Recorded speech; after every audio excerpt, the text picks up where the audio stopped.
선하신 하나님이 모세골 공동체 교회 형제 자매님들의 삶에 늘 함께 하시기를 빕니다. 지난 수요일에 우리 유혜령 목사님 위임 예식이 있었습니다. 모세골스럽게 거창하지는 않지만 따뜻하고 평화롭고 또 풍성했던 시간이었습니다. 위임식을 준비하고 거기에 참석하면서 다시 한번 하나님은 정말 선하신 하나님이구나 하고 고백했습니다. 여러분, 하나님이 선하시다라고 고백하면 그건 하나님이 물론 착하다, 윤리적이다 그런 의미는 아닐 겁니다. 저는 종종 유진 피터슨이 그의 메시지 성경에서 시도했던 것처럼 성경의 원어를 고려해서 현대의 언어로 바꾸는 그러한 시도를 합니다. 네.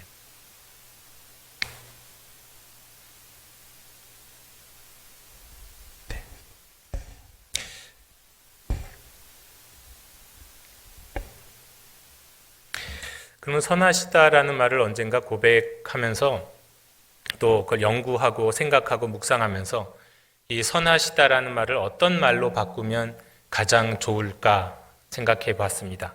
그러다가 제가 내린 결론은 최적으로 인도하신다 이런 말로 바꿀 수 있겠다 싶었습니다.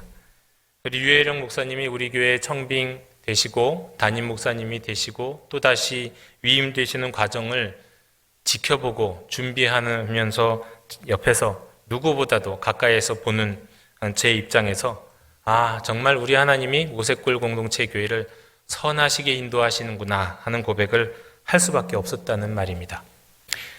여러분, 이럴 때는 우리 교회스럽진 않지만 그냥 아멘 하셔도 좋습니다. 네.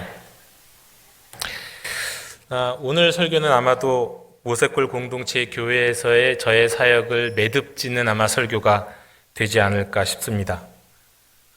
그렇다고 제가 눈물을 흘릴 거라는 그런 생각은 추측은 안 하셔도 좋을 것 같습니다. 기대하지 마십시오.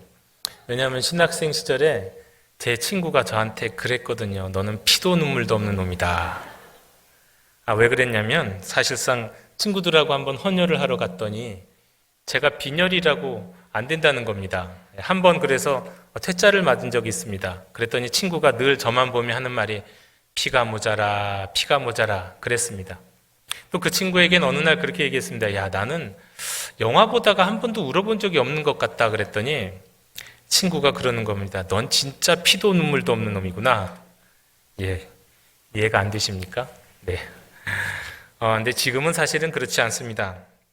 옛날에 그랬지만 빈혈도 없고, 그리고 작년에는 이제 크게 히트했던 어떤 영화를 영화관에서 봤는데 마지막 장면에 눈물이 펑펑 흘러나와갖고 야, 내가 왜 이러지? 내가 정신적으로 많이 상처를 받은 게 있나? 왜 울까? 이런 생각이 들 정도로 눈물도 있는 사람이 됐습니다. 제가 올해 마지막 주일 이 귀중한 설교 시간에 이렇게 좀 웃자라고 이야기하면서 시작하는 이유는 오랜만에 주일 설교라 좀 어색한 것도 있고요. 그래서 어색함을 좀 덜어내고 싶은 마음도 있고, 또 앞으로 이제 말씀드릴 내용이 조금 어려우면 어떡하나 하는 걱정도 있기 때문입니다. 이제부터 좀 각오해 주시고 각오하시고 좀 들어주시면 좋겠습니다. 제가 말씀드렸죠. 제가 지난 6년간의 사역을 어떻게 보면 매듭짓는 설교라고 말입니다. 그래서 쉽고 간단하게 이야기 드리고 싶었지만 또 그럴 수 없는 저의 처지도 여러분 이해해 주시면 좋겠습니다. 여러분은 기독교의 목적을 무엇이라고 생각하십니까? 또 너무 거창하죠? 그러면 여러분이 모세골 공동체 교회에서 신앙생활을 하는 이유, 예수 그리스도를 믿고 그분과 교제하며 살아가는 이유를 한 단어로 고백한다면 여러분은 뭐라고 하시겠습니까? 물론 한 단어로 이야기할 수 있는 정답이란 것은 없지만 적어도 저에게 있어서 제가 믿음을 다시 회복했던 그 믿음의 초기에는 이 질문에 대한 매우 분명한 답이 있었습니다. 그것은 구원입니다. 구원파 때문에 이 구원이라는 고귀한 단어의 어감이 그리 좋지만은 않습니다만 그래도 이 단어는 우리에게 있어서 매우 소중한 단어입니다. 그럼 당연히 이어지는 질문이 생깁니다. 그럼 구원이 무엇이란 말입니까? 적어도 우리 모색골 공동체 교인들이라고 한다면 예수 믿고 천당 가는 것이 구원이라는 것은 아니라는 것을, 아닌 것이 아니라 그 말이 구원을 다 담지 못한다는 것은 알고 계실 겁니다. 제 삶에서 제가 잠시 불신자로 살았던 순간을 지나서 드디어 생명을 걸고 나는 예수님을 나의 구원자로 고백합니다 하고 세례를 받았던 그 시기 전후부터 구원은 제게 늘 중요한 문제였습니다. 그런데 그런 저에게 구원에 대해서 그야말로 새로운 인식, 패러다임의 전환을 열어줬던 한 작은 책이 있습니다. 신에게 솔직히라는 책입니다. 저는 이 책이 다른 오해의 소지도 있고 또 저 역시 그 내용에 다 동의하는 것은 아니기 때문에 여러분에게 추천해 드리진 않습니다. 신학생이라면 읽어보라고 말씀드립니다. 다만 20대에 막 들어선 저에게 이 책의 첫 장이 아주 인상적이었습니다. 제가 설명을 살짝 덧붙여서 이 책의 제목을 다 읽어드리면 이렇습니다. 현대인은 더 이상 하나님을 저 밖에서, 저 위에서 찾지 않는다. 저는 예수님을 다시 믿을 때 정말 내세에 큰 관심을 가지고 있었습니다. 그 상태에서 신학교에 입학했습니다. 뿐만 아니라 전 어렸을 때부터 과학자가 되는 것이 꿈이었기 때문에 과학과 우주에 대한 관심이 늘 있었습니다. 실은 그것이 제가 잠시 무신론자가 되는 이유가 되기도 했습니다. 때문에 사람이 죽으면 영혼이 훅 빨려 들어가면서 저 우주를 지나서 또 다른 차원으로 나아가는 그런 차원의 천당으로 영혼이 인도된다는 그런 임사체험, 천국 체험 이야기에 큰 관심을 갖고 있었습니다. 그리고 동시에 모순도 느끼고 있었습니다. 그런데 그런 이야기가 어떻게 보면 오늘날 가짜뉴스처럼 여기저기서 밑도 끝도 없이 간증이란 이름으로 크게 회자되고 있었음에도 불구하고 교회에서는, 제가 다니던 교회에서는 누구도 그 문제에 대해서 시원하게 이야기해 주지 않았습니다. 하나님을 더 이상 저 위에서, 저 밖에서, 다시 말해 공간으로서의 저 하늘 위에서 찾지 않는다. 그 이야기는 그래서 저에게 다른 질문을 갖게 했습니다. 그럼 구원받는 사람은 어디로 간단 말인가? 구원이란 무엇인가? 도대체 하나님은 어디 계신가? 그럼 하나님은 어디서 만나야 하는가? 그 책에는 다른 이야기도 많았지만 당시 제게 가장 많이 와 닿았던 것은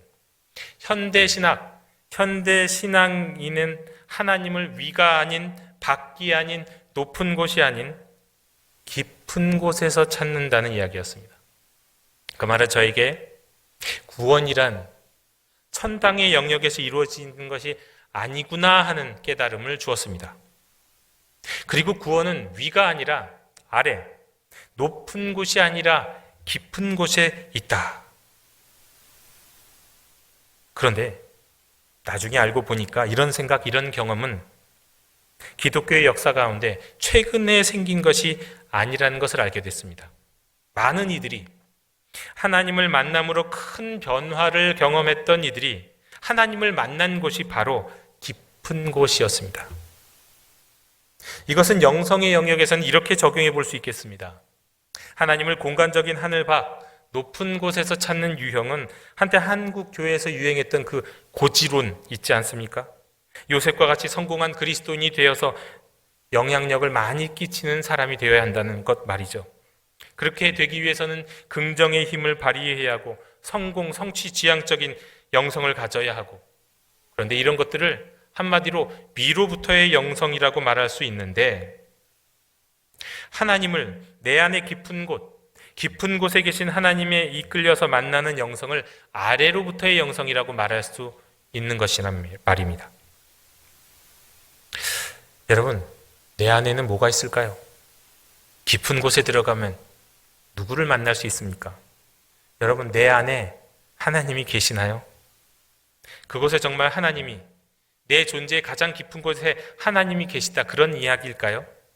아래로부터의 영성은 그런 의미는 아닙니다. 우리의 내면 깊은 곳을 바라보고 성찰하면 그 깊은 곳에는 나의 억압된 공격성, 분노, 두려움, 외로움, 게으름, 질투 이런 것들이 가득하다는 것을 보게 됩니다. 그런데 그 내면의 깊은 곳으로 들어가서 만나는 나의 진정한 모습을 살피고 직시하고 인정하는 용기를 갖게 될 때 그때 하나님께 인도된다는 의미입니다. 다시 말해서 내 내면의 것을 거부하지 않고 무시하지 않고 외면하고 그것과 만나고 그것과 인정하고 그것을 수용하고 받아들일 때 구원을 경험한다. 하나님께로 인도된다라는 것이 아래로부터의 영성입니다. 교부들은 예수 그리스도가 하늘로 승천하시기 전에 아래로 음부로 내려가셨다는 사실에서 우리가 하나님께 나아가는 길을 찾습니다. 우리가 예수님처럼 하나님께로 오를 수 있기 전에는 우리는 우선적으로 우리 인간성의 깊은 곳으로 내려와서 거기에 직면해야 합니다. 나의 나약함, 나의 무능함 그런 것들을 초월해서 하나님께 인도가 되어야 한다는 말입니다.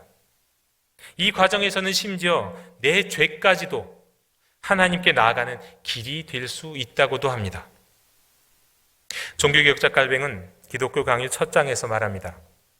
하나님과 나의 우리 자신에 관한 지식은 연결이 되어 있어서 나 자신을 알지 못하고는 하나님을 알 수 없고 하나님을 알지 못하고는 나 자신을 알 수 없다. 나를 아는 지식과 하나님을 아는 지식 이 두 가지 알미 만나고 동시에 이루어지는 자리는 저 하늘이나 저 위에 있는 것이 아니라 바로 내 존재이시면 나의 내면 가장 깊은 곳이라 하는 것입니다. 이런 아래로부터의 영성이 요청되는 데는 여러 가지 이유가 있습니다. 위로부터의 영성을 쫓아 살아가는 그리스도인, 교회 그런 사회는 내면적인 삶과 행위적인 삶이 불일치합니다. 그로 인해서 여러 가지 질병이 생기고 그 문제가 나중에 폭발하게 됩니다. 죄를 이기는 것이 아니라 실은 죄를 억압하는 것이고 죄를 외면하는 것이기 때문입니다. 그래서 어느 순간 죄에 사로잡혀 버립니다. 그 중에서 특별히 한 예를 들자면 저는 현대인들에게 심각하게 나타나고 있는 한 가지 병리적인 증상인 가면성 우울증을 예로 들을 수 있을 것 같습니다. 이건 겉으로는 잘 드러나지 않을 수 있습니다. 그러나 육체적으로 식욕부진, 두근거림, 그리고 피로 이런 증상들이 있고 그러나 외적으로는 매우 명랑하고 심지어는 과잉 행동을 하는 것 같아 보이기도 합니다. 목회자에게서 이런 증상이 나타나면 어떻게 될까요? 교회 성장, 예배당 건축 이런 대형 교회를 지향하고 자신의 사역을 어떤 방식으로도 자꾸 과시하고 싶어 합니다. 그 과정 속에서 자기의 내면은 살피지 않고 그 교회가 갖고 있는 가장 깊은 심각한 문제는 보려고 하지 않고 앞으로 위로만 자꾸 나아가려 합니다. 많은 경우에는 이런 목회자, 이런 사람들에게 저 사람 참 리더십이 있다, 저 사람 참 지도력이 있다 말하기도 합니다. 또 정반대로 교회와 그리스도인의 현실에 대해서 비판하면서 정의를 외치는 개혁자들의 삶에서도 이런 가면성 우울증과 같은 모습이 나타난 것을 종종 볼 수 있습니다. 그런데 그러한 삶의 결과는 여러분 아직 무너지지 않은 싱크홀 위의 집과도 같습니다. 아니 기둥에 기준량의 10분의 1의 그 철근도 들어가 있지 않은 그런 빌딩과도 같습니다. 어느 순간 넘어집니다. 조금만 흔들려도 조금만 충격을 받아도 무너지고 맙니다. 다시 일어나기 힘들 정도로 말이죠.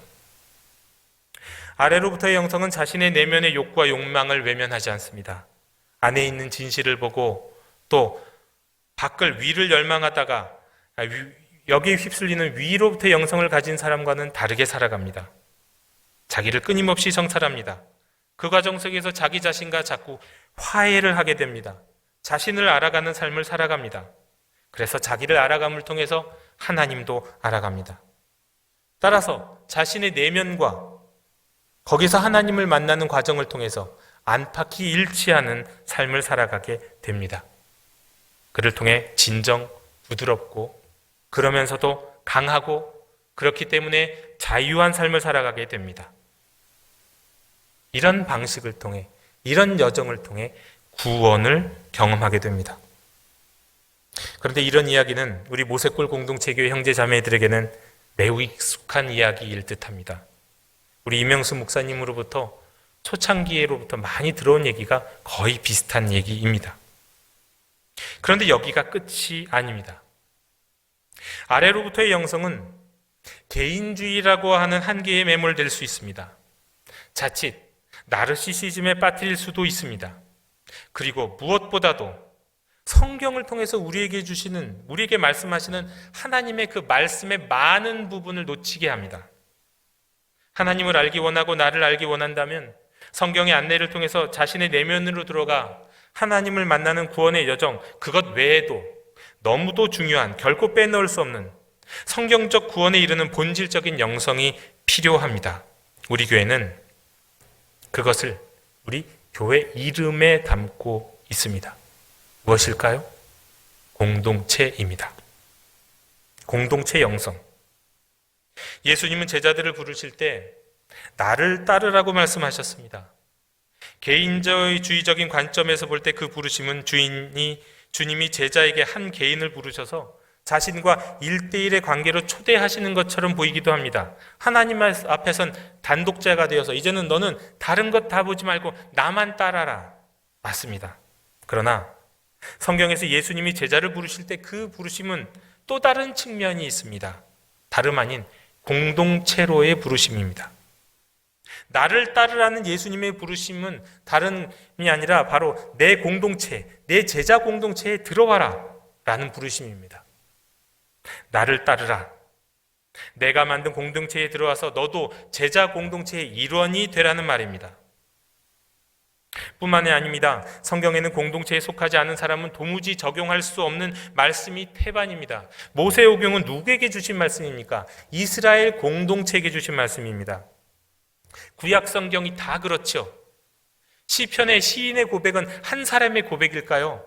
아닙니다. 이스라엘 공동체의 고백입니다. 신약의 각 복음서와 서신서도 그 수신자가 한 사람인 경우는 많지 않습니다. 대부분 어떤 공동체에게 주신 말씀입니다. 오늘날 우리는 예배 시간마다, 오늘은 그렇지 않았지만 대부분 이렇게 고백하면서 말씀을 봉독하죠. 오늘 우리에게 주시는 하나님의 말씀은 하고 시작하지 않습니까? 예배 시간에 주시는 말씀은 그저 이것이 회중 예배 시간에 우리에게 주시는 말씀이기 때문에 그렇게 말씀하는 게 아닙니다. 본질적으로 성경은 나 홀로 읽는 순간에도 우리에게 주시는 말씀이기 때문입니다. 한국 사회에서 큐티 운동이 매우 좋은 영향력을 끼쳤습니다만 말씀을 개인이 받아서 개인에게 적용하는 습관을 낳았다는 점은 큰 오점이라고 할 수 있겠습니다. 우리는 성경의 인도를 통해 자신을 성찰함으로 개인적 존재의 심연 속에서 나를 알고 하나님을 아는 그런 구원에 이를 뿐 아니라 역시 성경의 인도를 통해서 공동체 안에서 형제 자매를 만나고 하나님의 말씀을 그와 함께 받고 성경의 인도하심을 따르는 그 사람들의 얼굴 속에서 하나님의 얼굴을 발견하는 더 큰 구원, 더 통합적인 구원으로 부름받은 사람들입니다.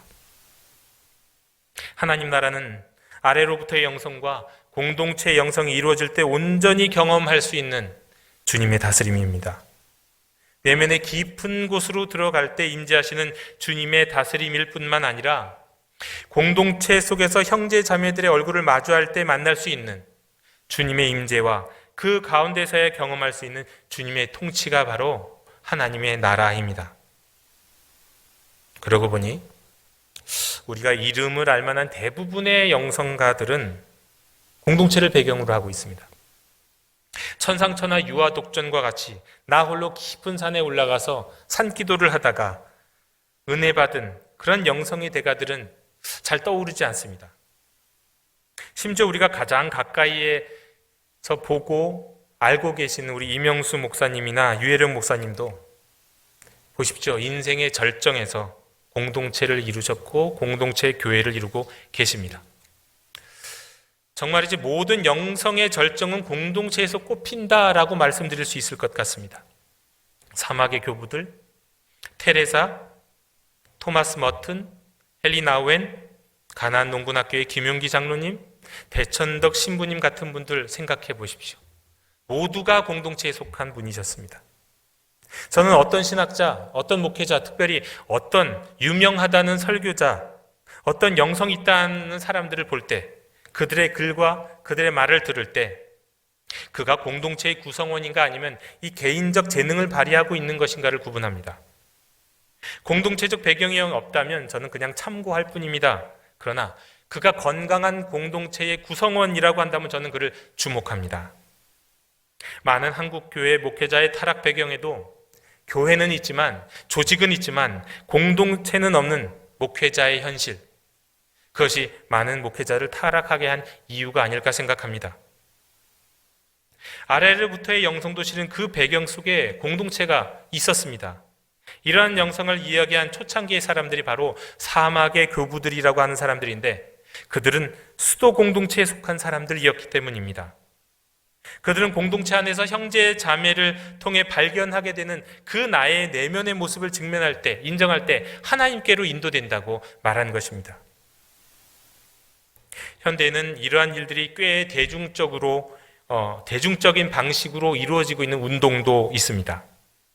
AA, 영어로 Alcoholic Anonymous라고 하는 익명의 알코올 중독자들이라고 하는 모임입니다. 전 세계에서 200만 명이 넘는 사람들이 이 알코올 중독으로부터 해방되기 위해서 실천하는 모임입니다. 이 모임은 그 근본부터 기독교를 기반하고 있는데 매우 공동체적이면서 매우 영적이라는 평가를 받고 있습니다.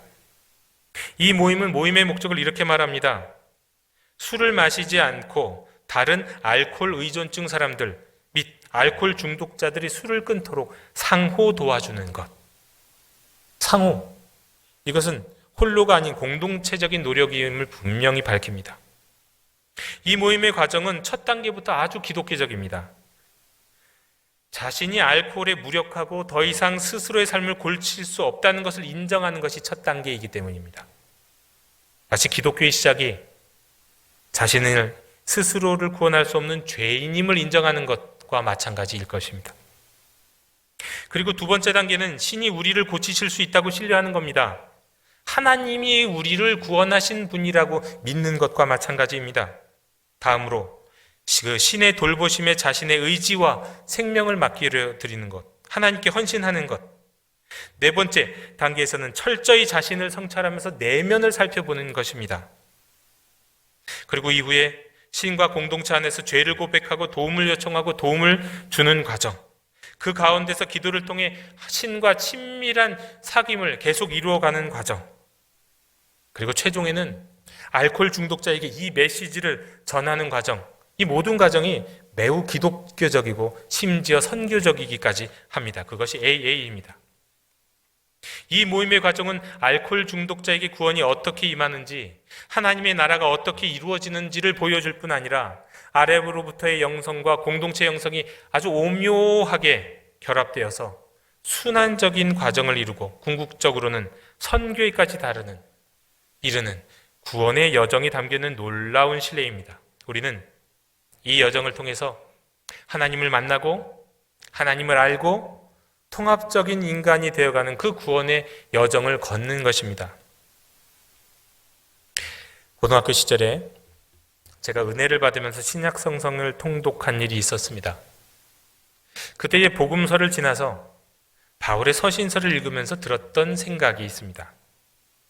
바울은 왜 이렇게 자꾸 자기를 변명하려 드는 것일까 하는 것이었습니다.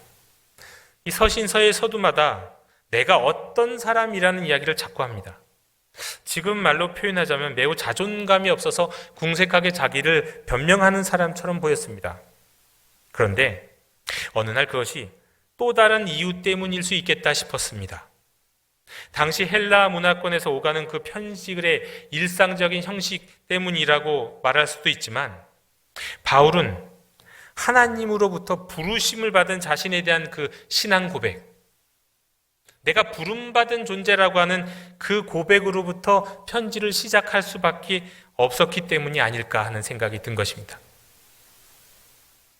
대부분의 바울 서신의 첫머리에서 바울이 고백하는 요지는 제가 처음 신약 성경을 통독할 때 경험했던 것처럼 나는 사도야, 난 틀림없이 사도야 라고 이렇게 공색한 변명을 하는 것이 아니라 나는 부르심을 받은 사람이요 라고 말하는 것 같았습니다. 나는 부르심을 받은 사람이다. 나는 소명을 받은 사람이다. 부르심을 받은 사람으로서 그 부르심에 응답하는 삶을 살아가고 있다. 그 과정 속에서 내가 지금 이 글을 쓰고 있다. 이것이 바울이 진짜 하고자 하는 내용이 아니었나 싶습니다.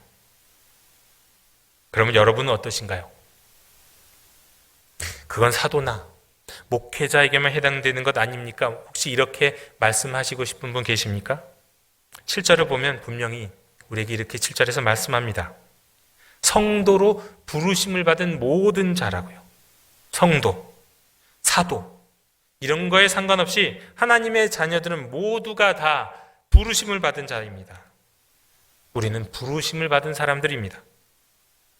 그렇다면 제가 처음부터 갖고 있었던 중요한 질문, 구원과 이 부르심은 어떻게 연결이 되는 겁니까? 구원이란 다름 아닌 바로 그 부르심을 따라가는 것, 그것이 구원입니다.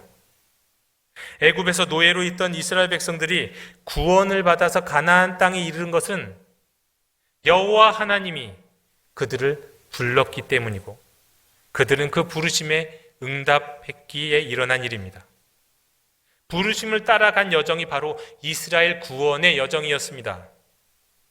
사도 바울은 로마서를 비롯해서 여러 서신서에서 자신을 사도로 부르심을 받았다고 고백을 하면서 자신의 구원은 사도로 부르심을 받은 그 부르심을 쫓아가는 것이라고 고백했습니다. 내가 이미 얻었다 함도 아니요 온전히 이루었다 함도 아니라 오직 내가 그리스도 예수께 잡힌 바 된 그것을 잡으려고 달려가고 있다. 나의 부르심은 지금도 진행 중이라고 이야기한 것이죠. 그렇다면 오늘날 우리의 구원은 어떻게 이루어질까요?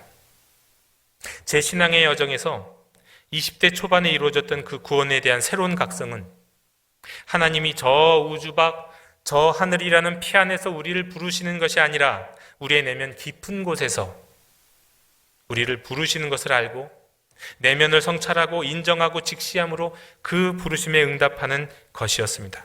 그것이 구원이었습니다. 나아가 자칫 자기 내면에 매몰되어 사는 것을 영성으로 착각할 수 있는 저를 공동체로, 모든 교회는 공동체이어야 하지만 그것이 뭔가 부족했는지 모색골 공동체로 저를 부르셨습니다.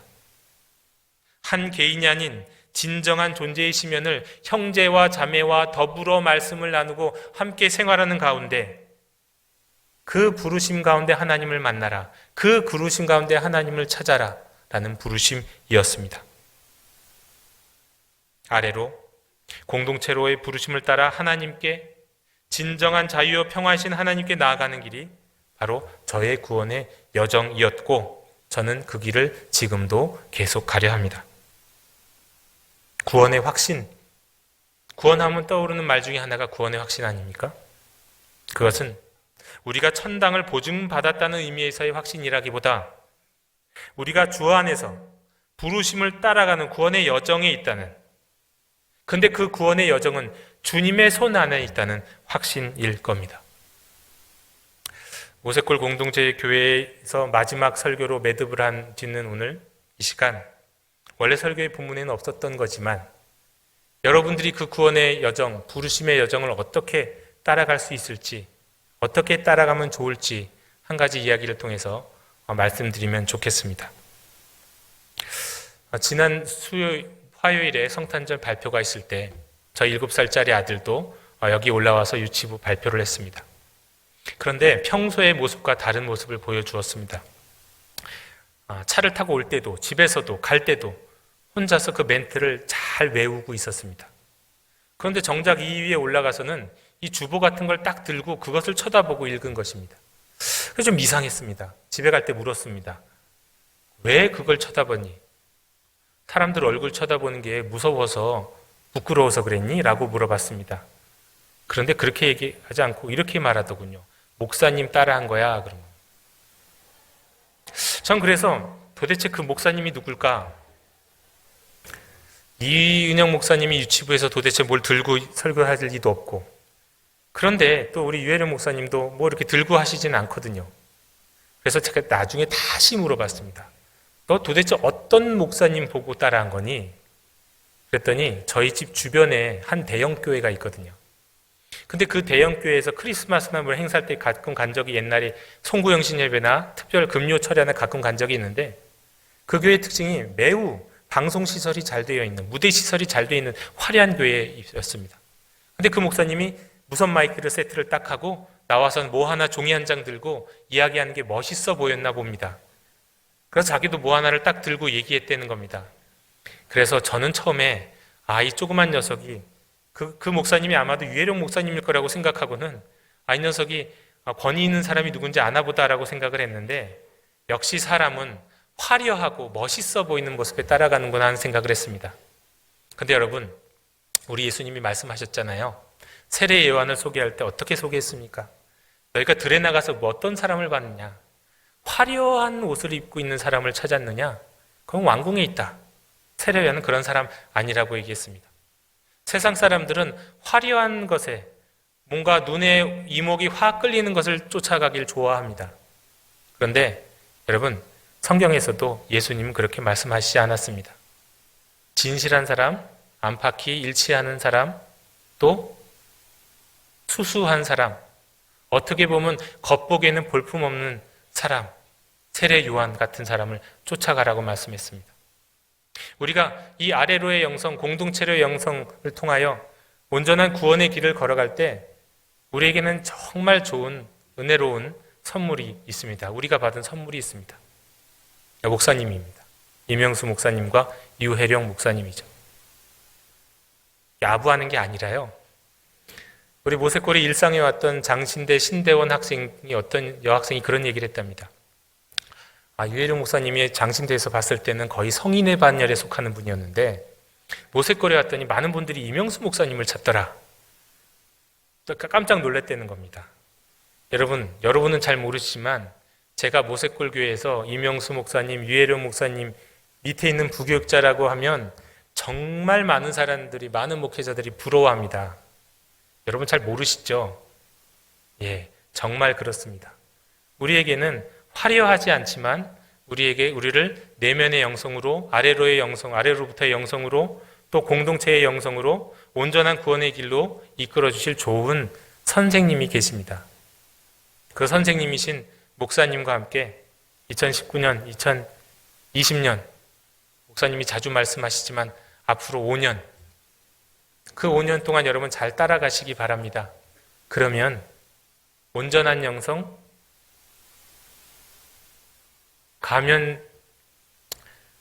가면성 우울증에 빠진 그런 사람과 같이 안팎이 일치하지 않으므로 내면에서 불안하고 어디로 가야 할지 모르는 그런 세상 사람들과, 그런 세상의 그리스도인과 달리 나의 안과 밖이 일치하고 온전하고 통합적인 삶의 자리로 나아갈 수 있을 것입니다. 사랑하는 모세골 공동체 교회 형제자매 여러분, 지난 여러 해를 여러분 잘 달려오셨습니다.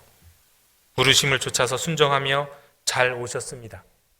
내년에도 그 부르심을 따라서 우리를 부르신 곳으로, 아직 얻었다, 이루었다 말할 수 없는 그 구원의 부르심으로 함께 나아가는 형제 자매 여러분이 되시기를 원합니다. 우리 존재의 심연에서 부르시고 또한 공동체 가운데서 부르시는 주님의 부르심에 의미 있는 한 발자국을 내디드시는 여러분이 되시기를 빕니다.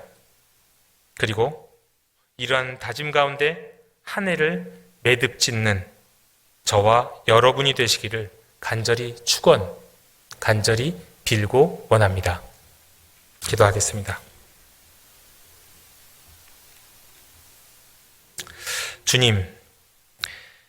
주님은 오늘도 저희를 부르십니다. 아래에서 부르시고 공동체의 형제 자매 가운데서 부르십니다. 또 선교의 현장에서 부르시기도 합니다. 어떠한 부르심이든 우리를 부르신 곳으로 가게 하시옵소서. 부르심을 쫓아 구원의 여정을 걷게 하여 주옵소서. 우리를 부르실 뿐 아니라 그 길을 함께 동행하시는 우리 주 예수 그리스도 이름으로 기도하옵나이다. 아멘.